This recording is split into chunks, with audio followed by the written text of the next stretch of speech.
তো আজকে আমার শরীরটা একটু খারাপ লাগছে, তো ভাবলাম কি যে একটু বাইরে থেকে পার্ক থেকে একটু ঘুরে আসি। রাত্রের বাইরেটাও ভীষণ সুন্দর। পার্কটা বাড়ি থেকে বেশি দূরে না, ওই 2 মিনিট। পার্কে চলে এসেছি, প্রচুর লোক এখানে দেখুন।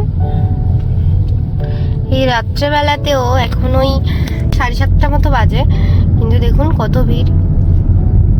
কেউ ওয়াকিং করছে, কেউ ফ্রেন্ডদের সাথে গল্প করছে, কেউ ফ্যামিলি নিয়ে টাইম স্পেন্ড করছে, ছোট ছোট বাচ্চা খেলছে পার্কে। রায় আর একটু বড় হলে রায়কে আমরা নিয়ে আসতে পারি।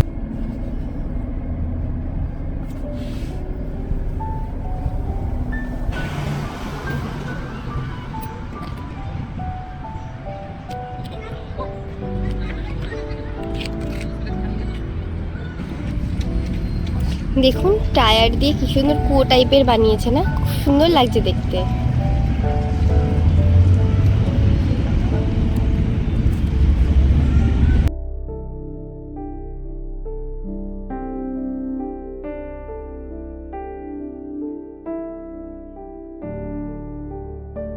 এই প্রথম বাহরিনে একটা স্কুটি দেখতে পেলাম।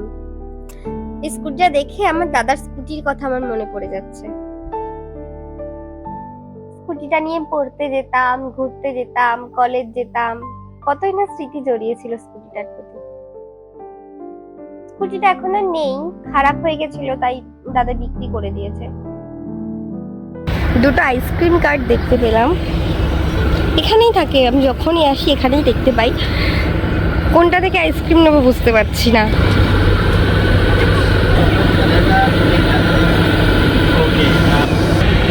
আমরা দুটো আইসক্রিম নিয়ে নিয়েছি। এত বাইরে গরম, আইসক্রিমটা সঙ্গে সঙ্গে গলে যাচ্ছে। বাইরে এত গরম যে আইসক্রিম খেতে খেতে গাড়ির মধ্যে চলে এসেছি। আইসক্রিমটার টেস্টটা খুব বাজে ছিল।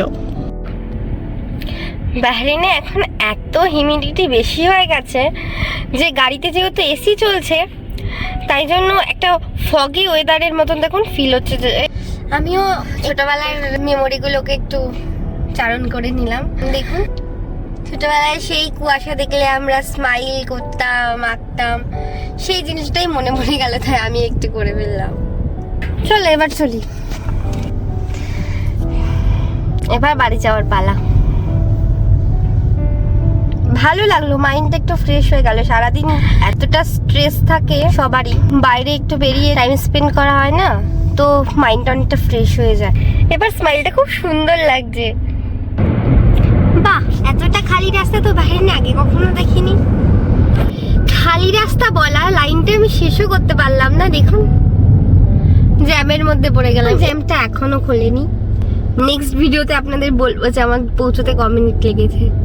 আমার ভিডিও আপনাদের পছন্দ হলে আমার চ্যানেলটি সাবস্ক্রাইব করে দেবেন, লাইক, শেয়ার এন্ড কমেন্ট করতে ভুলবেন না কিন্তু। Thanks for watching.